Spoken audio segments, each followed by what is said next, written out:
Tā problēma ir tāda, ka šajā zālē joprojām 5. kara gadā ir cilvēki, deputāti, tautas ievēlēti, kur vieni joprojām cer, ka var atgriezties pagātnē, ka būs iespēja atkal smelt un pelnīt ciešā sadarbībā ar Krieviju, oligarhiem, biznesu taisīt.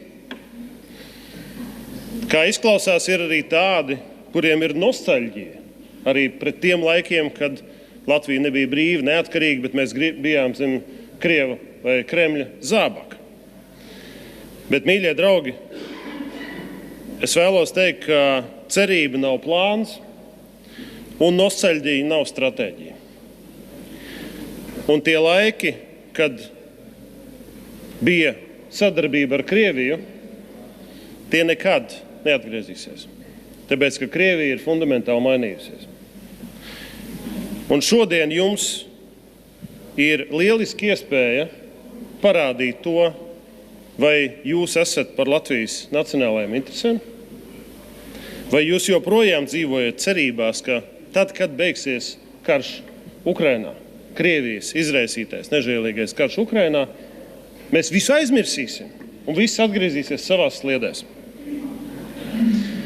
Šis balsojums arī ļoti svarīgs ir tiem uzņēmējiem, kas pirmajās dienās, kad sākās karš, pārtrauca savu biznesu un sadarbību ar Krieviju. Viņiem to neviens tajā brīdī neuzspieda, nebija likums, kas viņiem to aizliegtu.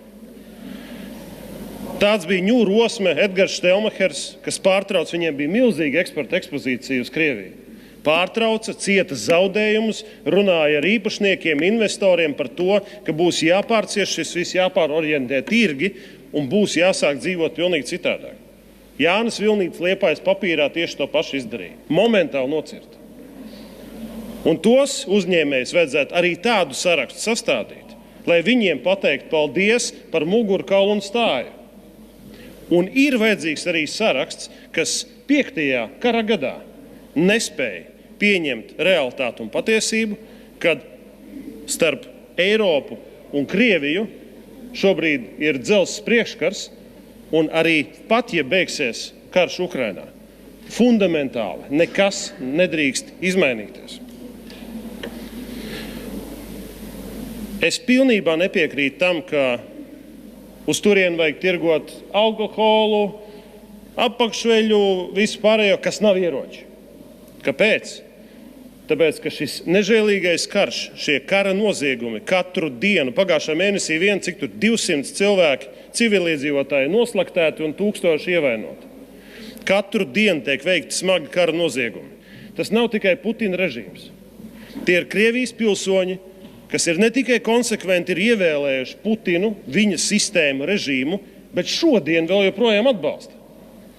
Un tie, kas saka, ka ir labi uz turieni sūtīt alkoholu un dažādas komforta preces, faktiski saka to, ka tie cilvēki, kas atbalsta šobrīd Putina režīmu, viņiem nevajadzētu ciest nekādus zaudējumus un diskomfortu par to, ka viņu valsts šobrīd atrodas karā un nežēlīgi slaktē Ukraiņus.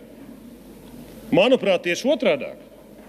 Cilvēki, kas atbalsta noziegumus, kara noziegumus, šiem cilvēkiem ir jānogriež visas komforta iespējas, lai viņi sāktu domāt, adekvātus lēmumus pieņemt. Un visbeidzot, kāpēc mums tik ilgi ir šādi jautājumi? Tikai pēc tam, kad Nacionālā apvienība un apvienotais saraksts uzstājīgi, konsekventi virza jautājumu par šo sarakstu sastādīšanu, ar uzņēmējiem, kas joprojām tirgojās, cik komisijas sēdes vajadzēja Inārai Mūrniecei, lai pie šī mēs nonāktu. Un tad, protams, jaunā vienotība iziet, mēs virzam jaunu iniciatīvu. Ja? Skaisti. Ejam tālāk, cienījamā jaunā vienotība. Ir 35 miljoni eiro, ko šobrīd jūs gatavojaties gāzt iekšā robežu punktu modernizācijā, lai padarītu vienkāršāku un modernāku tirdzniecību ar Krieviju. Varbūt šis ir moments, kad ir jāaptur šādas investīcijas, tāpēc, ka tas virziens vienkārši nav perspektīvs. Kolēģis aicina atbalstīt un tomēr ar veselo saprātu paskatīties uz realitāti. Neatgriezīsimies pagātnē.